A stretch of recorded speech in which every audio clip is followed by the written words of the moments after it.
नमस्कार। भक्ति टाइम्स में आप सभी का स्वागत है। आपके साथ मैं हूं आचार्य खुशबू शर्मा। सावन का महीना शुरू हो चुका है और 31 जुलाई को सावन की पहली एकादशी मनाई जाएगी। आषाढ़ मास के कृष्ण पक्ष की एकादशी को कामिका एकादशी के रूप में मनाया जाता है। कामिका एकादशी को पवित्रा एकादशी के नाम से भी जाना जाता है। इस दिन भगवान विष्णु के उपेंद्र अवतार की पूजा की जाती है। कहते हैं कि इस एकादशी का व्रत करने से पिछले जन्म की सभी बाधाएं दूर होती हैं। ये एकादशी इतनी पुण्यदायी है कि इसका फल हजारों गाय के दान के बराबर होता है और इसे दोनों लोकों में श्रेष्ठ माना जाता है। हिंदू पंचांग के अनुसार सावन महीने के कृष्ण पक्ष की एकादशी तिथि 30 जुलाई को संध्या काल 4:44 पर शुरू होगी और अगले दिन यानी कि 31 जुलाई को संध्या काल 3:55 पर समाप्त होगी। सनातन धर्म में व्रत त्योहार के लिए सूर्योदय के बाद से तिथि की गणना की जाती है। इसलिए 31 जुलाई को सावन महीने की पहली एकादशी यानी कि कामिका एकादशी मनाई जाएगी। आइए अब आपको कामिका एकादशी के महत्व के बारे में बताते हैं। कुंती पुत्र धर्मराज युधिष्ठिर ने एक बार भगवान कृष्ण से कहा कि श्रावण कृष्ण एकादशी का महत्व बताइए। इस पर भगवान श्री कृष्ण ने कहा कि युधिष्ठिर, कामिका एकादशी के बारे में तुम्हें वो बताता हूं जो ब्रह्मा जी ने देवर्षि नारद से कहा था।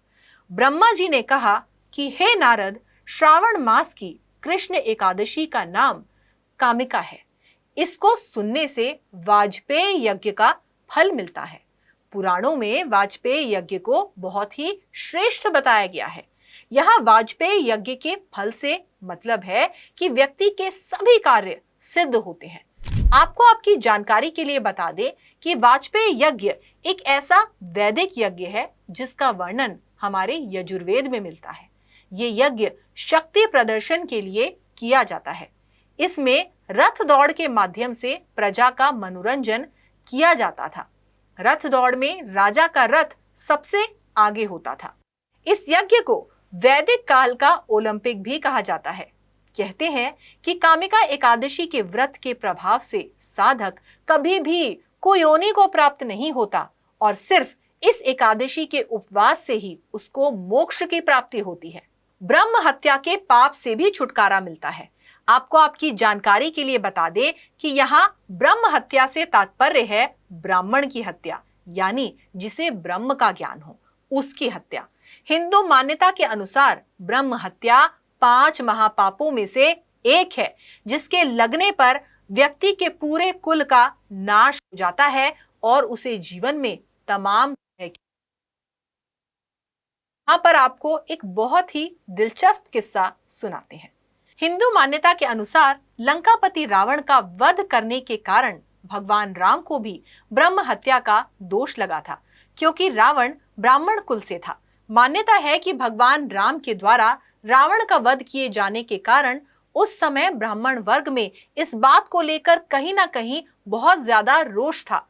पौराणिक मान्यता के अनुसार जब भगवान राम लंका विजय के बाद प्रयागराज पहुंचे और उन्होंने भारद्वाज मुनि के दर्शन के लिए अपना संदेश भेजा, तो उन्होंने उन पर ब्रह्म हत्या का दोष लगे होने के कारण उनसे मिलने से मना कर दिया। कामिका एकादशी पर विष्णु जी की पूजा के बाद कथा जरूर पढ़नी चाहिए। अगर आप ना पढ़ पाए तो सुन अवश्य लें, तभी ये व्रत पूरा माना जाता है।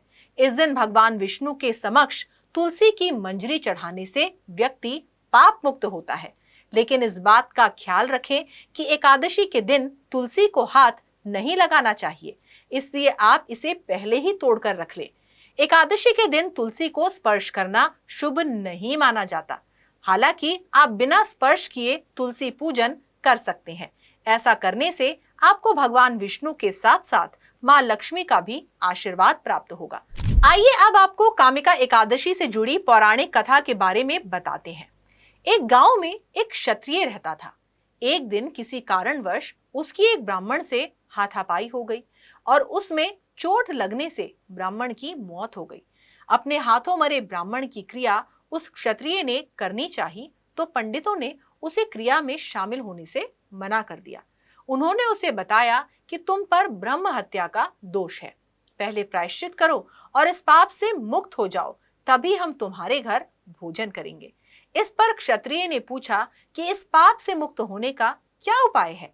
तब उन ब्राह्मणों ने बताया कि श्रावण मास के कृष्ण पक्ष की एकादशी को भक्ति भाव से भगवान श्रीधर विष्णु जी का व्रत रखो और भगवान का पूजन कर ब्राह्मणों को भोजन कराकर दक्षिणा के साथ आशीर्वाद प्राप्त करो। इससे तुम्हें ब्रह्म हत्या के पाप से मुक्ति मिलेगी। पंडितों के बताए हुए तरीके पर व्रत करने वाली रात में भगवान श्रीधर ने क्षत्रिय को दर्शन देकर कहा कि तुम्हें ब्रह्म हत्या के पाप से मुक्ति मिल गई है। इसके बाद से अन्य लोग भी कामिका एकादशी का व्रत रखने लगे और व्रत के दिन ये कथा सुनने लगे। कहते हैं कि जो जातक श्रावण में श्री हरि विष्णु का पूजन करते हैं, उनसे देवता, गंधर्व और सूर्य आदि सब पूजित हो जाते हैं। इसलिए पापों से डरने वाले मनुष्यों को कामिका एकादशी का व्रत और विष्णु भगवान का पूजन निश्चित रूप से करना चाहिए। पाप रूपी कीचड़ में फंसे हुए और संसार रूपी समुद्र में डूबे मनुष्यों के लिए इस एकादशी का व्रत और भगवान विष्णु का पूजन बेहद फलदायी है। इससे बढ़कर पापों के नाश का कोई उपाय नहीं है। तो कामिका एकादशी पर आज के हमारे इस वीडियो में बस इतना ही।